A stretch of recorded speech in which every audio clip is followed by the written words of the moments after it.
Olá, tudo bem com você? Meu nome é Átila Almada, eu sou professor de língua portuguesa e você está na playlist de literatura do canal da Almada Consultoria. Hoje nós vamos começar a falar sobre a obra do poeta português Fernando Pessoa, um dos mais importantes da nossa língua e certamente o mais importante do seu país, ombreado a grandes nomes como, por exemplo, Luís Vaz de Camões.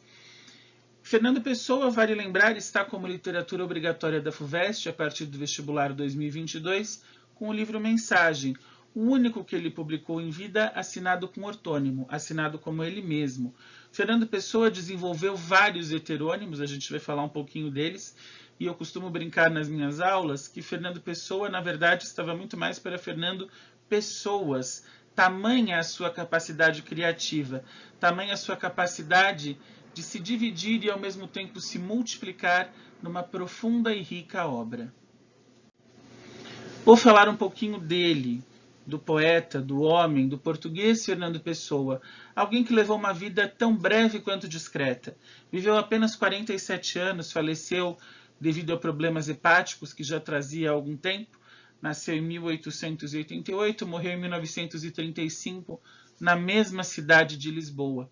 Mas apesar de ter nascido e morrido em Lisboa, Fernando Pessoa teve uma vivência rica ao longo do período de infância e adolescência, porque ele foi para a África do Sul e lá passou muitos anos. Portanto, além da questão cultural, ele trouxe consigo uma naturalidade com a língua inglesa que o influenciou nos seus trabalhos poéticos e em trabalhos que ele desenvolveu fora da literatura. Pessoa foi tradutor da língua inglesa, mas também trabalhou como jornalista, como comerciante, trabalhou com publicidade.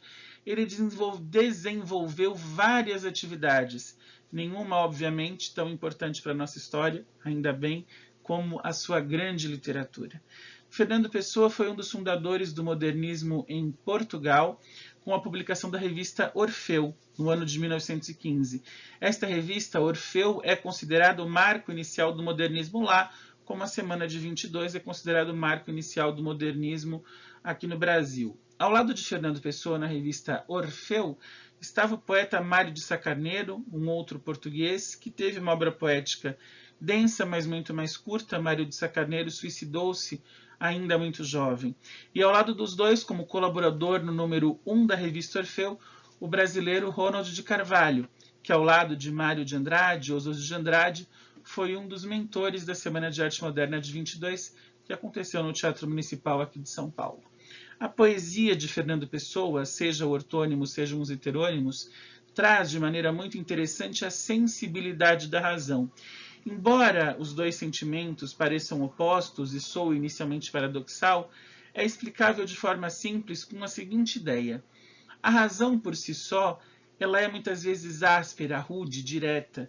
Quando você reveste a razão de sensibilidade, você não se alheia da razão, mas você traz a essa razão um pouco mais de fluidez, um pouco mais de compreensibilidade e tira dessa razão o seu aspecto duro e rude. É mais ou menos assim que Fernando Pessoa trabalha. Além disso, ele foi um poeta que conseguiu cindir, separar o eu lírico do eu empírico. O eu empírico era ele mesmo, era o ser Fernando Pessoa, o profissional, enfim, ele com todas as suas atividades. O eu lírico, você já sabe, é a voz que fala na poesia. E essa cisão é tão representativa em Pessoa que ele a expandiu. Não havia só o Fernando Pessoa homem e o Fernando Pessoa autor. Havia o Fernando Pessoa homem, mas haviam outros autores criados pelo próprio Fernando Pessoa com vidas próprias, que eram os heterônimos, sobre os quais eu falo um pouquinho no próximo slide. Vamos a eles?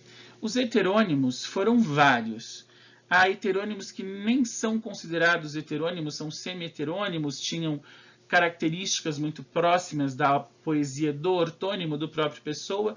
Estima-se que ele tenha aí assinado seus trabalhos com mais de 70 nomes, mas destacaram-se para valer 3 heterônimos, 3 outros nomes que foram os mais desenvolvidos por ele. Vale lembrar, quem escrevia era o próprio Fernando Pessoa, porém ele criava outras vidas e entrava na vida desses outros poetas, desenvolvendo obras completamente diferentes. Tanto que se você ler, por exemplo, ou Alberto Caeiro, ou Álvaro de Campos, ou o Ricardo Reis, sem saber que eles são Fernando Pessoa, você acredita serem realmente outros escritores.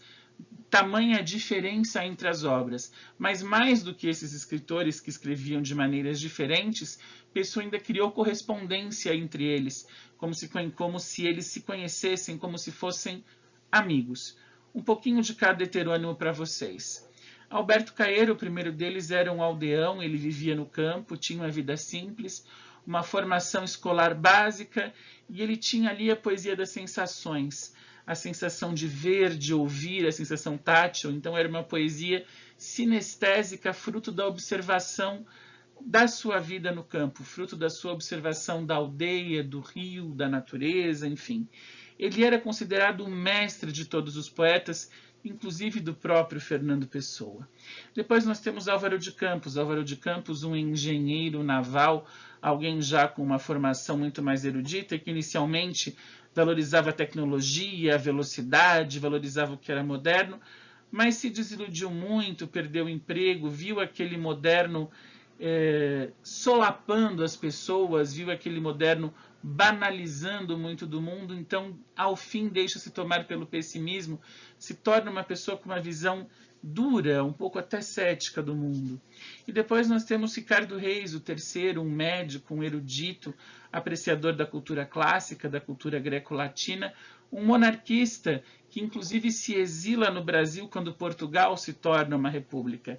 Ele cultivava valores clássicos e neoclássicos, entre eles o valor do carpe diem, que é o valor do aproveitar o momento. Ricardo Reis era alguém que era clássico no sentido de não moderno. Alberto Caeiro tinha uma simplicidade da sua vivência.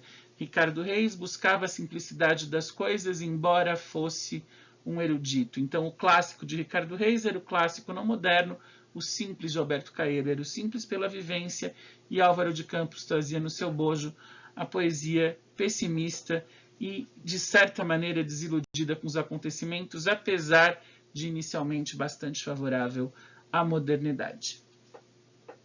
Nos próximos vídeos eu vou trazer para vocês análises de alguns dos poemas do livro Mensagem, o único, como eu disse, publicado em vida pelo Fernando Pessoa, publicado no ano de 1934, que está na literatura da FUVEST.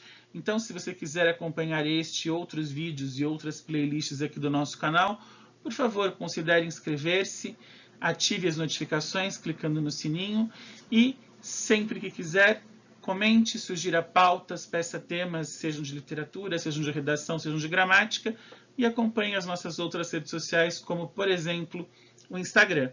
Por hora, eu fico por aqui. Um abraço e até a próxima.